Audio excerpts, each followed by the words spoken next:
Well, I'm happy to join everyone today. My name is Jeff Segal. I run an organization called Medical Justice, focused on keeping doctors from being sued for frivolous reasons and all other sorts of medical legal threats.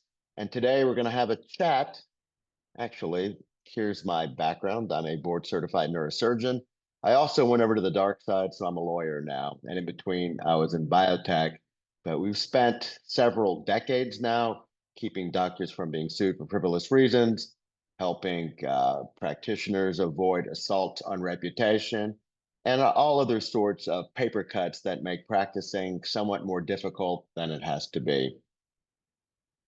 All right, so the topic du jour is anatomy of a medical malpractice lawsuit. Let's get rolling.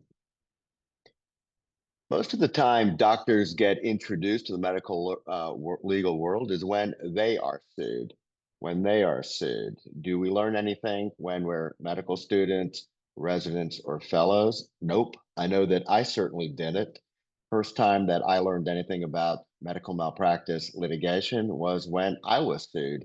And I must admit, it came as a surprise, indeed a shock. Very few places to turn. And I don't think that I was unusual. I think that most people who are in the real world of practice are entirely unprepared for their first lawsuit. All right, so let's take a little bit of a look into what the medical legal system is designed to do. There are several big domains in the legal world, one of which is contracts, the other one is criminal law, and another big bucket is tort. Tort is designed to keep negligent events from happening. It's designed to do a number of different things, but negligence is one of them. And since negligence is such a big component of this, we're going to focus on negligence. And one of the main goals of the tort medical legal system is to prevent negligent events from happening. Why? The system knows that people hate lawsuits. They hate being sued. They probably hate lawyers too. They love their lawyer, but they hate lawyers in general. And the underlying principle is that if the threat of litigation is significant, people will do whatever it takes to prevent the negligent action. Number two, the other goal of the medical legal tort system is to make injured parties whole. That is to put them back where they were before they were negligently injured. But this is a legal fiction. You can't put people back where they were before if they become blind or lose an arm. They don't suddenly regain sight. They don't suddenly grow an arm. So it's a legal fiction. In America, we make things right with money. Dollars go from point A to point B. In a well-functioning system, the tort system would keep patients safe, and those who are negligently injured would be timely and appropriately compensated with a predictable sum. I speak as a physician. I also speak as an attorney. I'm not sure that the medical legal system does either. I'm not sure that it actually deters negligent events. I'm not sure that it actually makes injured parties whole in a consistent way. But I will tell you that it does impact behavior with the advent of defensive medicine, if nothing else. So, how frequently are physicians sued? And it's actually higher than you would think. Of course, it depends upon where you live. It also depends upon the type of specialty you practice. But for a high risk surgeon, it's about 20% a year. I want you to pause to digest that. So, for a high risk surgeon, it's about 20% a year. Now, the good news is most of the time doctors win, meaning that the suit is dismissed or the physician prevails in a court action, meaning the carrier pays out a claim at under 5% a year. So you've got 20% being sued per year, but only 5% pay out. Those are good odds, but to the extent you have to defend yourself in an action, it's very time consuming, very stress provoking, and you don't know what the outcome will be. And put differently, if you just look in the aggregate, how frequently you'll be sued over a career, think of it in this way. The odds of going your entire career will say up to age 60, although many people practice beyond age 60. The odds of you having never been sued one time in a high risk specialty, such as mine, neurosurgery, is about 1%. 1%. So the likelihood of you being sued in a high-risk specialty over your career is near certainty. It's going to be 99%. So if you are sued, just remember lots of other people like you have been in your shoes. Many people who have been sued are like you. They never thought they would ever get sued. They did get sued. You don't hear about it, but for the most part, if you query your colleagues, you'll find that they're high risk in a high risk specialty in a high risk area. It's not if you will be sued, it's a question of when you'll be sued. All right, this is an interesting study. It's a little dated now. It's over 10 years old, but it was put out in the New England Journal of Medicine. And what you can see is the annual incidence of claims based on specialty. So my specialty is on the top, neurosurgery. Any claim is just shy of 20% per year. That's 20% per year. And the payout here is less than 5% a year. So it dovetails with the conclusion I referenced earlier, which is for the most part, you're likely to be sued in a given year, but the payout it's unlikely to be associated with a payout. Most of the time, the suit will either be dismissed or you will prevail, but you'll still have to defend against it. It will be time consuming. It will be stressful. If you just look at all physicians right in the middle, that's in between anesthesiology and emergency medicine, you see the numbers on the order of about 7% a year, again, with payout being about 3 to 4%. And psychiatry down at the bottom seems to have the most favorable frequency as it relates to professional liability. The numbers are quite low. Pediatrics also quite low. So what is the take-home message from this? If you practice in a specialty procedure-oriented where you don't have long-term relationships with your patients, such as neurosurgery or cardiothoracic surgery or general surgery, you don't develop these long-term relationships which can buffer you against litigation. But for those where you do have long-term relationships, i.e. psychiatry, pediatrics, family practice, even dermatology, the likelihood of you being sued goes down significantly. So one of the take-home messages is that if you can learn a little bit more about your patients, try not to be the indifferent individual that is just a technician, but actually cares about the patient, as a human being. And you'll find that that actually goes a long way to mitigating the likelihood of you being sued in the first place. All right, this is part of that same paper, which identifies the aggregate risk over time. And as you can see, the more you practice, the more likely you are to accumulate the risk of being sued. Certainly, if you're in a high-risk specialty, the number goes, as you get up to age 60 and 70, it goes up to near certainty. Even in the low-risk specialties, the aggregate risk goes up to about 75%. In terms of a payment, the payment is still quite high for high risk over time. If you look at over age 60 to 70 for high risk specialty like a neurosurgeon or a cardiothoracic surgeon, the number is about 3 out of 4. For low risk specialty, i.e. psychiatry, family practice, pediatrics, the risk of a payout over time in aggregate over the career, not particularly high, but it's not zero. It's anywhere between 10 and 20%.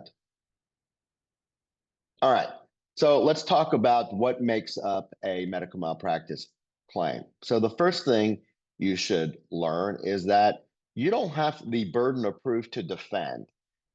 It's not like you're guilty until proven innocent. Now, you believe that will be the case. That is probably your perception, but the burden of proof is actually on the patient. Patient is now called a plaintiff. It is their burden to prove each of the elements, and there are 4 elements, and they must prove each by a preponderance of the evidence. So what is preponderance of the evidence? Preponderance of the evidence means more likely than not. So if you want to give that numbers, I'll call it 51%.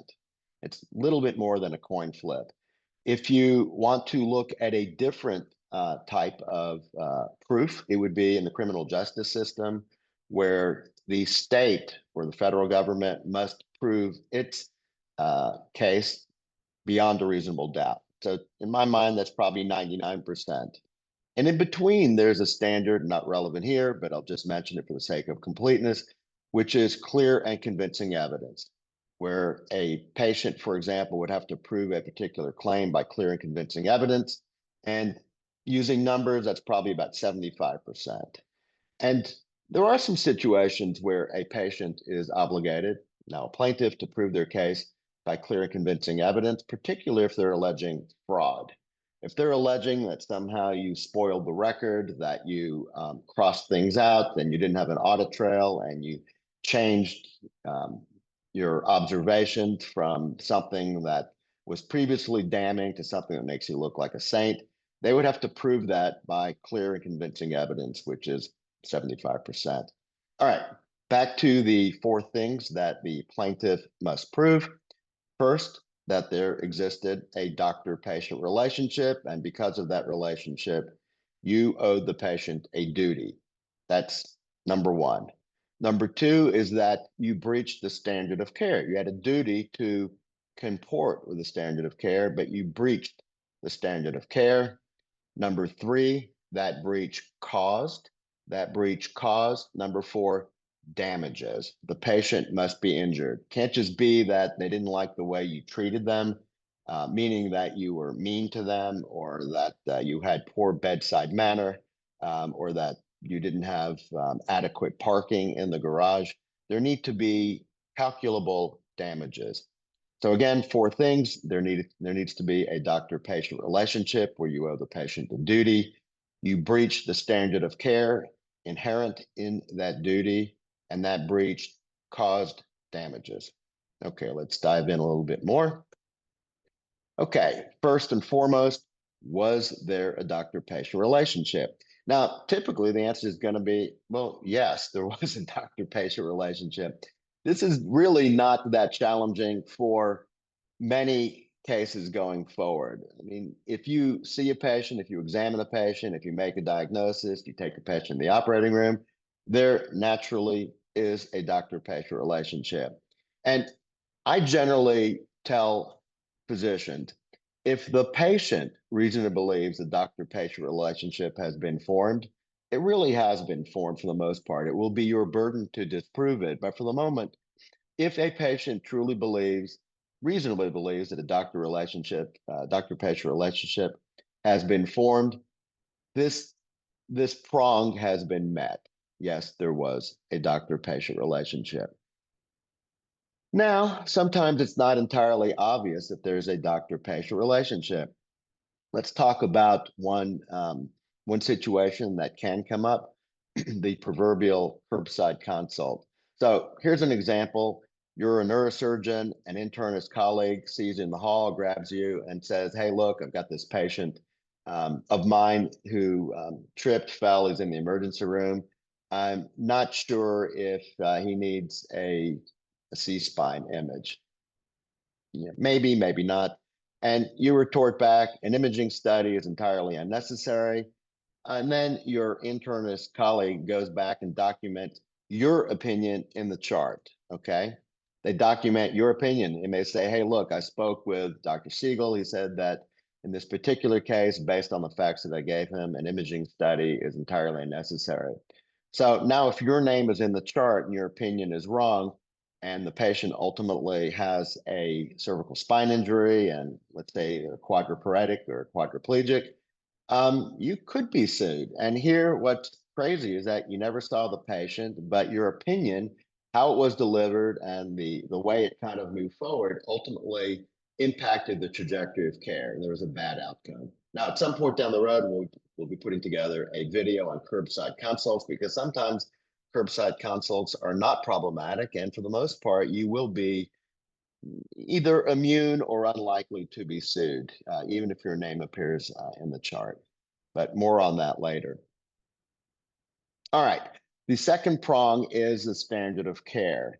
Did you breach a standard of care? And most of the time, the standard of care for both the plaintiff and you're now labeled the defendant, is demonstrated by expert witnesses. So each side will hire their own expert.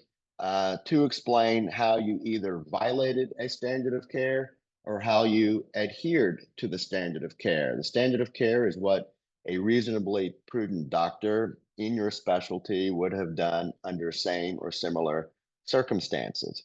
Again, what a reasonably prudent doctor in your specialty would have done under same or similar circumstances. And the answer is it depends.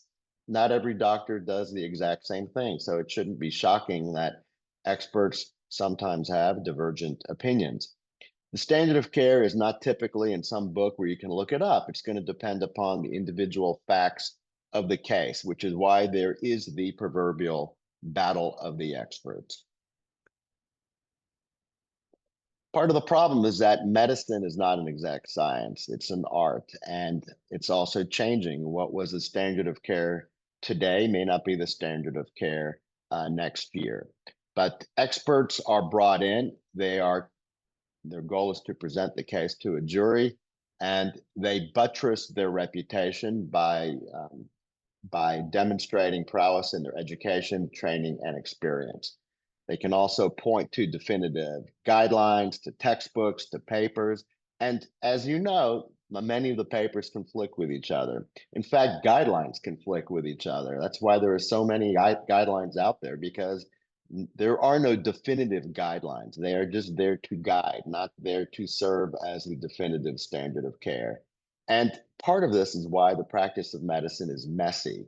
It's not easy. When a patient shows up to see you, there's a differential diagnosis. There's more than one way to skin the cat here. There may be more than one way to treat a patient. And with different doctors who are out there, you will find different diagnoses and different treatments.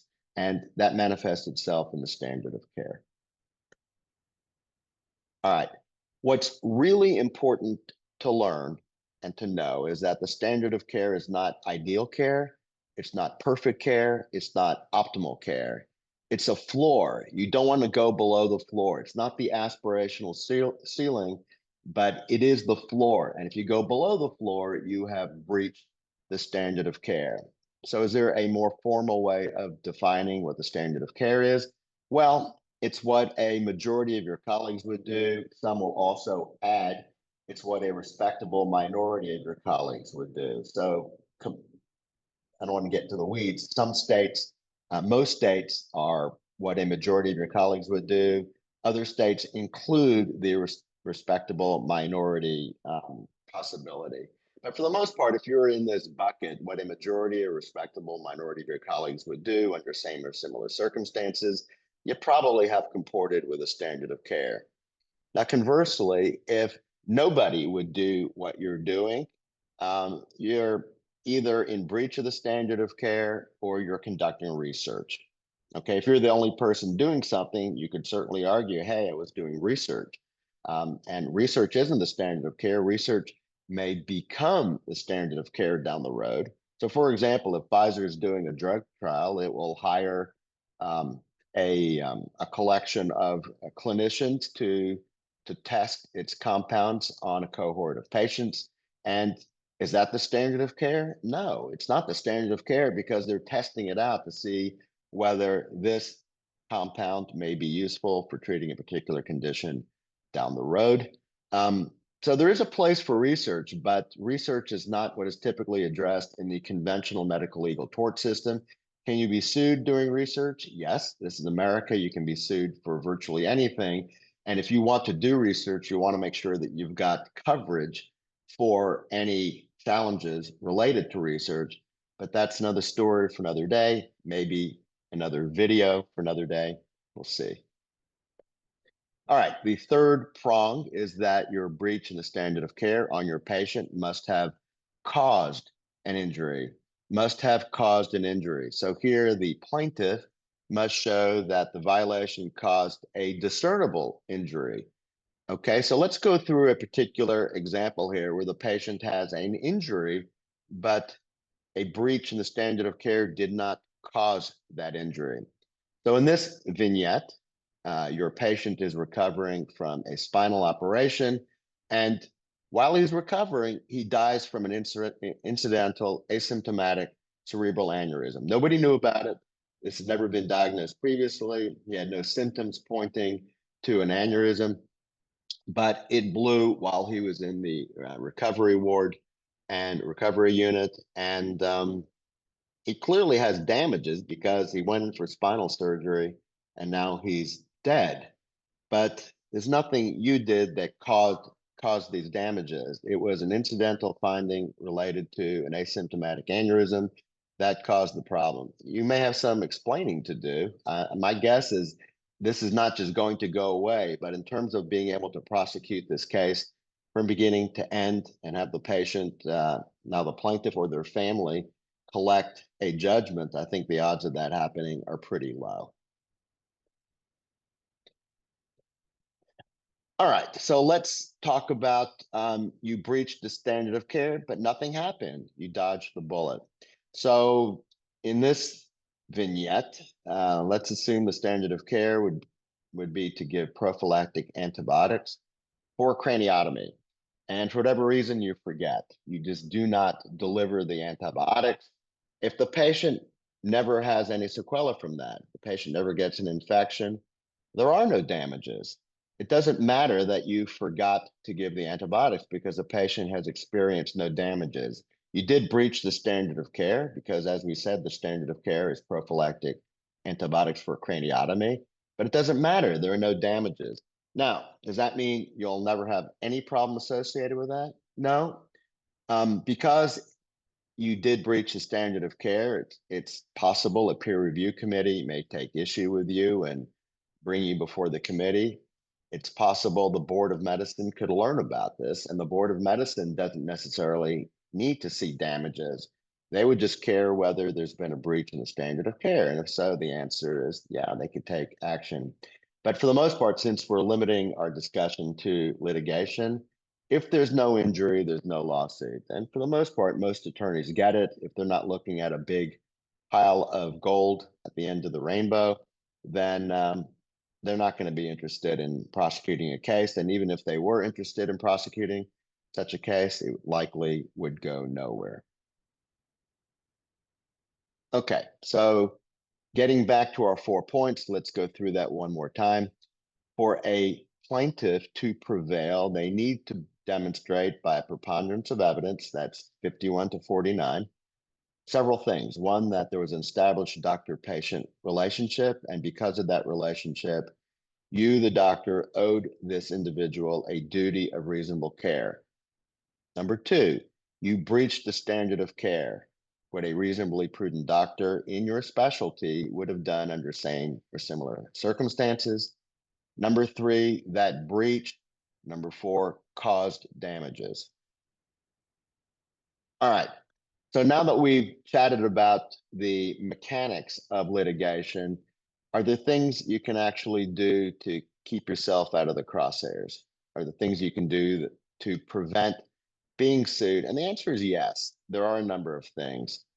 So first and foremost, be nice to your patients. Treat the patient as you and your family would want to be treated, especially if there's a complication. And I think it's just a truism that patients and their families are less likely to sue those individuals they like. So if you're an ass, if you're a jerk, just makes it easier for them to sue you. If you're pleasant, kind, and reasonable, they are less likely to sue you. It doesn't mean that that's going to keep you out of the hot seat in all circumstances, but it just means it's less likely. This is a numbers game. Number two, and I can't repeat this too many times, be a good communicator. Frequently, lawsuits are not about the cash. I know we believe it's about the money, that the patient, now the plaintiff, is a money grubber, but most lawsuits are actually not about the cash. They're looking for answers.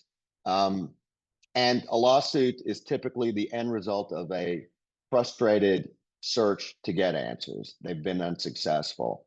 So if the family wants answers, be candid, give them answers sooner rather than later, because the more they have to work to get answers, the more they will come to conclude you have something to hide. And because you have something to hide, you did something wrong. And the truth is, if you did everything right, if you were reasonable, even if the patient experienced a horrific complication, the sooner you deliver competent, timely answers, the less likely you are to be sued. Not a definitive, you will never be sued, but you are less likely to be sued. If, as a doctor, you tend to get better over time. So I'm going to just come out with a statement: avoid overly aggressive treatment, give patients options, make sure they understand the risk and benefits of each option. I can't state this enough. Informed consent is not a document that a patient signs on the way to the operating room. It's a process. And to the extent the patient understands the true risk of the procedure, first, what are the common risks? And then what are the unlikely but horrific uh, potential complications? The more likely they will become a partner in this process. But if you just shove a document in their face while they've got propofol getting ready to go into their veins, it's hard to conclude that they were given true informed consent. So I think there are ways to do this properly. I had one mentor. He was wonderful. He said, you spend your entire residency learning how to operate. You spend the rest of your career learning how not to operate or who not to operate on. Not every patient needs a procedure. Sometimes it's not a great fit. And one of the things that you can do, instead of having to spend 25 minutes going over the detailed but similar risk, benefits, and options, over and over again, which can be mind numbing, is to craft a video, which for your common procedures explains the common risk, benefits, and options. Have every patient see it from beginning to end. You will save yourself 20 minutes on each of those patients. You'll be doing it properly. And then the patient can come in and you can have a much more narrow, tailored discussion relevant for that individual patient. The other thing is, by having these videos posted online, for example, it could serve as a marketing tool. So it's not just, hey, this is risk management 101, it's also marketing 101, two ways to skin a cat. All right, be careful about who you take care of, particularly in elective practices. It's often said that the customer is always right, but my corollary to that is not everyone has to be your customer. Not everyone has to be your patient. And sometimes it's just better to say no, particularly if you believe there are some challenges with the individual up front. You're not going to manage their expectations. I think you can send them elsewhere.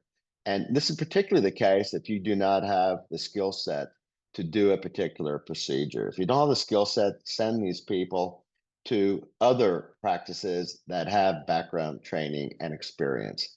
If they're not a good fit, don't do the procedure, because if you do cause a complication, you and this patient are going to be seeing each other a lot going forward. So if you have the willies about potentially even seeing the patient for one post-operative visit, remember that if they get a horrific wound infection, you'll be seeing them for more than a single post-operative visit. You'll be seeing them over and over again, and you may actually see them in a courtroom. All right, this is one of my favorite books. What can you avoid? What can be done to avoid being sued? There's a book called Sorry Works by Doug Wachesnik. His name is spelled exactly like it sounds, Doug Wachesnik. And so who is Doug? He had an individual, had a family member, brother, who passed away because of an institution's medical error. And Doug and his family started searching for answers. And what he got was deny and defend. He didn't get any answers. He got, hey, we did nothing wrong. They denied that there was a problem, and they said, we'll defend to the end of the earth. What's interesting is that the family wasn't even looking for cash. All they wanted was an apology. But this book is a how-to manual on how to express sympathy to one of your patients who experienced a complication. I mean, it really is brilliant. You can purchase it on Amazon for a few bucks. I say buy it, read it again, read it once a year. It really is hands down one of the best books I've ever seen or read on what can be done to avoid being sued, in particular, how to manage a complication. Are there others out there? Yes, there are others out there, but this is one of the best. Don't make angry patients angrier. If the patient's angry, they are certainly more likely to sue, but sometimes you can add fuel to the fire. Let me give you an example. If you've collected thousands of dollars from an insurance company, but the patient hasn't made their payment for $22, I'm not sure I would send that patient to collection. In fact, I'm positive I would not send that patient to collections because there's a reason they're not paying you the $22. They are pissed at you. And if you send them to collections, potentially um, destroy their credit over $22, the angry patient will become even angrier. An angry patient sue, they file complaints to the Board of Medicine, they beat you up on the internet, all sorts of nastiness. So the corollary to this is that if you think somebody's angry at you, but you have these mass marketing campaigns, remove that patient from your mass marketing list. So if you've got an email list or a text messaging list that just sends out messages to all of your patients talking about this great new procedure you do, your wonderful hours, your great service, the terrific testimonials, you probably don't want to be advertising or marketing to that angry patient. As soon as you know they're angry, pull them out of your marketing program, because what you'll be doing by sending this angry patient a marketing message is taking salt and rubbing it right into their wound. You don't need to do it. You probably don't want to see them again anyway, so no reason to market to someone you don't want to see going forward. All right. If a person is beating you up on the internet, social media, or a physician review site, do what you can to de-escalate. I know this sounds crazy and old school, but try calling them, particularly if you're not aware that there was a tremendous problem in the first place. Try calling them. The bar is so low, they don't expect that you'll ever call them. So if you do call them, you're already ahead of the 8 ball here, which means that you may have started the process of de-escalating. I would then listen to see what is making them angry. You don't have to get into a debate. The goal here is just to find out what's causing their angst. And to the extent you can solve the problem, go ahead and solve the problem. So there are many ways to learn early if there's a problem before it turns into litigation. Frequently, an ugly review on the internet or on social media is the canary in the coal mine. This is the early stage of an escalating conflict, which can end with somebody going to a lawyer. All right, so I practice what I preach. I was a neurosurgeon for a decade. I was once sued for what I perceived to be a frivolous reason. A single expert who testified against me had actually been expelled by my professional society, the American Association of Neurological Surgeons, precisely for delivering frivolous testimony. Yet there he was on the circuit testifying against me. The procedure was something he'd never performed in the past. So I was dropped about 2 weeks before trial. So that's good news, but I never felt as if I won anything. I just lost less. So what did I do? I started an organization called Medical Justice, focused on keeping doctors from being sued for frivolous reasons. We do a bit more than just keeping doctors from being sued for frivolous reasons, deal with all types of escalating conflicts, and now have an institutional memory, having worked on over 5,000 cases. So our goal is prevention. To the extent we can nip something in the bud, great. But if you are sued, we have a collection of strategies on how to put the toothpaste back in the tube, how to potentially de-escalate the conflict, or mitigate the damages. If a check's going to be written, is there a way to make that check smaller? Is there a way to prevent having you reported to the data bank? The answer is maybe, to some or all of those. You can't really go through an entire lifetime, an entire career without ever having a complication. And of course, a complication can spark a lawsuit, but decreasing the likelihood of a lawsuit is not always challenging. If you are sued, don't jump off a ledge. Just view it as a frame in a long movie. It's not the entire movie, it's just a snapshot. This is not your entire career. You don't want to be defined by, the worst 5 minutes of your life. And I can guarantee you that your colleagues, your peers have all been there before. All right, so let's wrap up. If you're a doctor, odds are high you will be sued at least once in your career. Fortunately, with most lawsuits, they are dismissed or the physician wins. The patient, now the plaintiff, must prove by preponderance of the evidence several things: that there was a doctor patient relationship, that there was a breach of the standard of care, that breach caused damages. And much of that is proved by an expert. Certainly, the standard of care as well as causation are proved by experts. And there are ways to mitigate the likelihood of being sued. Be an effective communicator, be nice, and you don't have to take care of every patient. Take care of most patients, but you don't have to say yes to everyone. And with that, I bid adieu. Thank you so much for your attention. We'll be back with more.